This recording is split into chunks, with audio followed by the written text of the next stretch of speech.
मला अजून एक बोलायचं आहे की सगळीकडून कंप्लेंट मुलींच्या येत आहेत की मुलींना त्रास होतो आहे सासरी. का असं?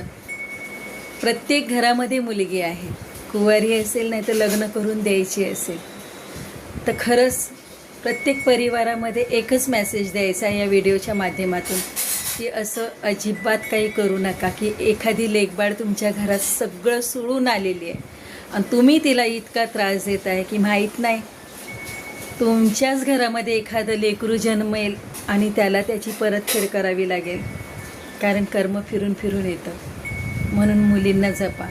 आपल्या मुली लोकांच्या घरी गेल्या त्या मनसोक्त त्यांचं सांभाळायला पूर्णपणे भक्कम झालेले असतात, पण आपल्या घरात कोणाच्या लेकीवाळीचं जर कधी मरण होत असेल मनाचं तर खरंच मग धिक्कार आहे आपल्या आयुष्यावर.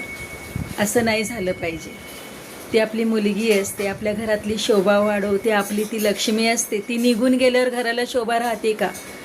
तुमच्या घरात लग्न करून मुलाबरोबर आलेली मुलगी जर निघून गेली तर तुम्हाला 4 घरं विचारतात, कुठे तुमची सून, कुठे तुमची सून. तोंडावर आपटल्यासारखं होतं. तिला विचारत असतील तिकडे की कशी काय निघून आली, पण आपल्यालाही विचारतात. शोभा आहे आपली. किंमत करा मुलींची, खरंच किंमत करा.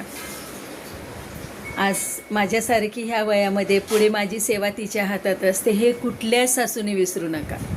किंमत करा त्या मुलींची, कारण खूप कंप्लेंट येत आहेत की मुली दुःखी आहेत, मुलींचा छेड चालला आहे, मुलींना त्रास देत आहेत. असं नाही झालं पाहिजे. कदर करा त्यांची. आपल्या भविष्यातला पाठिंबा येतो आपल्याला सांभाळणारा. आपल्या मुली थोड्याशा लेट येतील आपल्याकडे, पण त्याच धावणार आहेत आपल्यासाठी. ह्या सासवांना कळलं पाहिजे आत्ताच्या. बस.